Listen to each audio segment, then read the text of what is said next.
Du bienheureux Don Colomba Marmion, le Christ vit de l'âme, suite cohéritier du Christ, troisième entretien.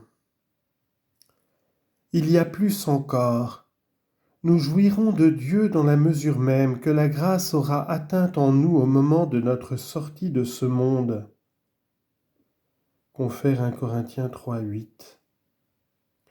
Ne perdons pas de vue cette vérité. Le degré de notre béatitude éternelle est et demeurera fixé pour toujours par le degré de charité que nous aurons atteint avec la grâce du Christ quand Dieu nous appellera à lui. Chaque moment de notre vie est donc infiniment précieux, car il suffit pour avancer d'un degré dans l'amour de Dieu pour nous élever davantage dans la béatitude de la vie éternelle. Et ne disons pas qu'un degré de plus ou de moins importe peu.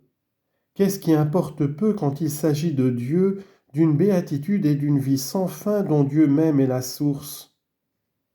Si selon la parabole exposée par notre Seigneur en personne, nous avons reçu 5 talents, ce n'est pas pour les enfouir, mais pour les faire fructifier. Matthieu 25, 14-30. Et si Dieu mesure la récompense aux efforts que nous aurons faits pour vivre de sa grâce, pour augmenter cette grâce en nous, c'est peu, n'est-ce pas, de ne rapporter au Père céleste qu'une moisson telle qu'elle? Jésus nous l'a dit lui-même, « Mon Père des cieux trouve sa gloire à vous voir abonder par ma grâce en fruits de sainteté, qui seront pour vous dans le ciel des fruits de béatitude. » Jean 15, 8. C'est tellement vrai que le Christ compare son Père à un vigneron qui nous émonde par la souffrance afin que nous portions plus de fruits. Jean 15, 2. Aimons-nous d'ailleurs si faiblement le Christ Jésus que nous comptions pour peu d'être dans la Jérusalem céleste un membre plus ou moins resplendissant de son corps mystique? Plus nous serons saints, plus nous glorifierons Dieu durant toute l'éternité, plus grande sera notre part dans ce cantique d'action de grâce que les élus chantent au Christ Rédempteur.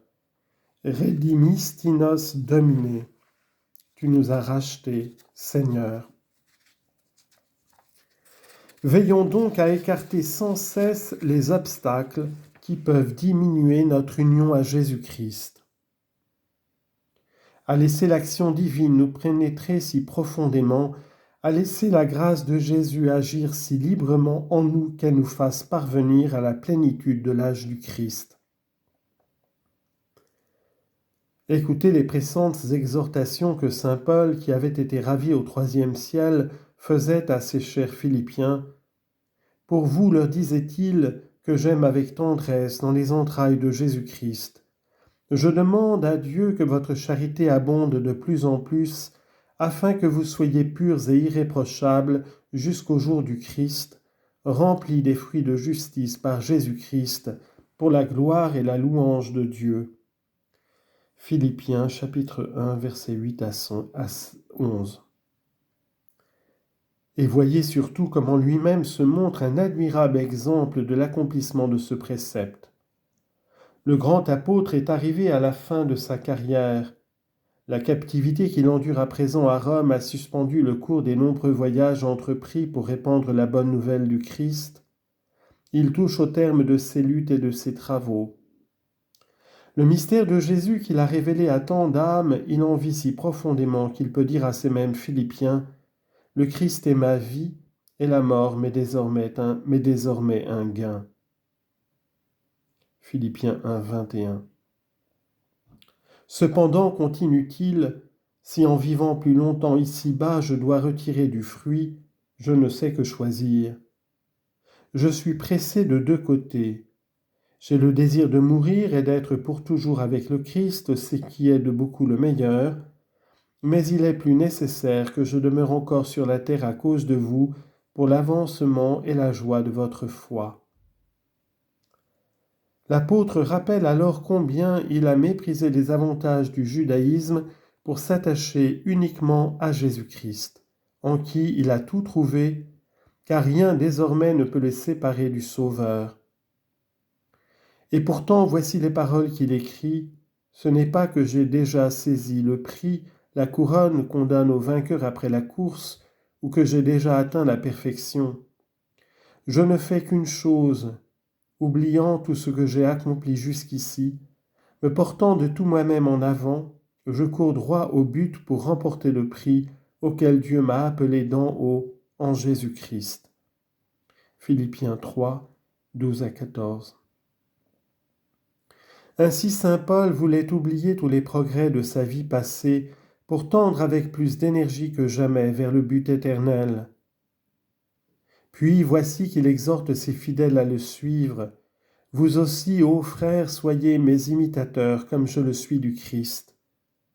Notre patrie est dans les cieux d'où nous attendrons notre Sauveur Jésus-Christ, qui transformera notre corps si misérable en le rendant semblable à son corps glorieux par la vertu puissante qui lui assujettit toutes choses. Et l'apôtre, si plein de charité, bien qu'il soit prisonnier, termine enfin par cette salutation émue et pressante. C'est pourquoi, mes chers et bien-aimés frères, ma joie et ma couronne, demeurez fermes dans le Seigneur. Philippiens 3, versets 17 et 20 à 21, ainsi que 1 Corinthiens 11 et Philippiens 4, 1. Et vous aussi, vous dirai-je en terminant ces entretiens, restez fermes dans la foi au Christ Jésus, gardez une invincible espérance en ses mérites, vivez dans son amour, ne cessez tant que vous êtes encore ici-bas, loin du Seigneur, comme dit saint Paul, 2 Corinthiens 5, 6, d'augmenter par une foi ardente, par de saints désirs, par une charité qui vous livre sans réserve à l'accomplissement généreux et fidèle du bon plaisir divin, votre capacité de voir et d'aimer Dieu, de jouir de lui dans l'éternelle béatitude, de vivre de sa propre vie. Le jour viendra où la foi fera place à la vision, où à l'espérance succédera la bienheureuse réalité, où l'amour s'épanouira en Dieu dans une étreinte éternelle. Il nous semble parfois que cette béatitude est si lointaine, mais non, chaque jour, chaque heure, chaque minute nous en rapproche. Recherchez, vous dirai-je encore avec saint Paul, les choses qui sont en haut, là où le Christ est assis à la droite de Dieu. Mettez votre affection dans les choses d'en haut et non dans celles de la terre, comme la fortune, les honneurs, les plaisirs, car vous êtes morts à l'attrait de toutes ces choses qui sont fugitives. Votre vie, votre véritable vie, celle de la grâce, gage de la béatitude éternelle, est cachée avec le Christ en Dieu. Et quand le Christ, votre chef, votre vie apparaîtra, triomphant au dernier jour, vous apparaîtrez aussi avec lui dans cette gloire que vous partagerez avec lui, parce que vous êtes ses membres. Colossiens 3, 1 à 4. Qu'aucune douleur donc, qu'aucune souffrance ne vous abatte, car toute affliction du temps présent, si légère soit-elle, produit pour nous, au-delà de toute mesure, un poids éternel de gloire. 2 Corinthiens 4, 17. Qu'aucune tentation ne vous arrête, car si au temps de l'épreuve vous êtes trouvés fidèles, l'heure viendra où vous recevrez la couronne qui doit marquer votre entrée dans la vraie vie promise par Dieu à ceux qui l'aiment. Jacques 1, 12. Qu'aucune joie insensée ne vous séduise, car les choses visibles ne durent qu'un temps, et les choses invisibles sont éternelles. 2 Corinthiens 4, 18 et Romains 8, 18. Le temps est court et le monde passe. 1 Corinthiens 7, 29 et 31. Ces paroles sont pour nous des principes de vie divine. Luc 21, 33. Jean 6, 64. J'ai tâché de vous le montrer au cours de tous ces entretiens. La vie divine en nous n'est qu'une participation par la grâce à cette plénitude de vie qui est dans l'humanité du Christ Jésus et qui découle dans chacune de nos âmes pour les rendre enfants de Dieu. De sa plénitude, nous avons tous reçu. Jean 1, 16. La source de notre sainteté est là et non ailleurs. Cette sainteté, je vous l'ai dit souvent et je veux vous le répéter en terminant, est d'ordre essentiellement surnaturel. Nous ne la trouverons que dans notre union à Jésus-Christ. Sans moi, vous ne pouvez rien faire. Jean 15, 5.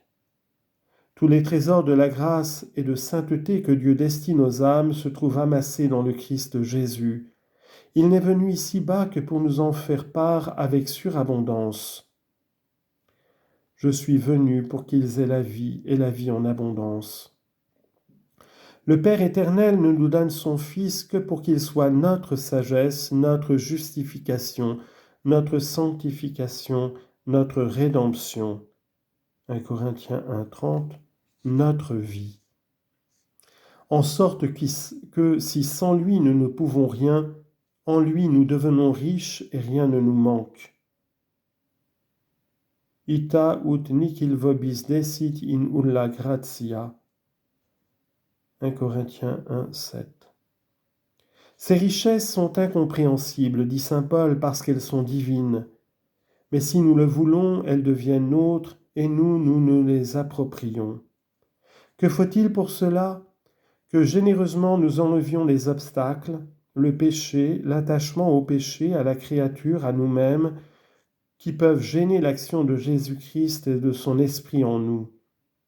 Que nous nous livrions au Christ avec toutes les énergies de notre corps et de notre âme pour chercher comme lui à plaire sans cesse par l'amour à notre Père céleste.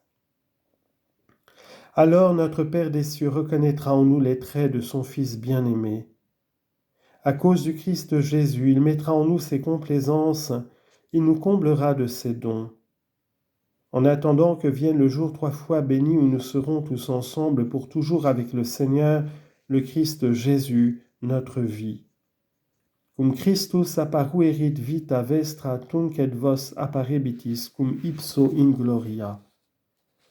Ô Jésus-Christ, Verbe incarné, Fils de Marie, venez et vivez en vos serviteurs avec votre esprit de sainteté, la plénitude de votre puissance, la réalité de vos vertus, la perfection de vos voies, la communication de vos mystères, et dominez toute puissance ennemie par votre esprit à la gloire du Père, ainsi soit-il. Deus Christus patria est quo imus, homo Christus via est qua imus.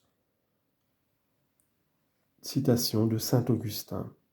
Fin de cet ouvrage.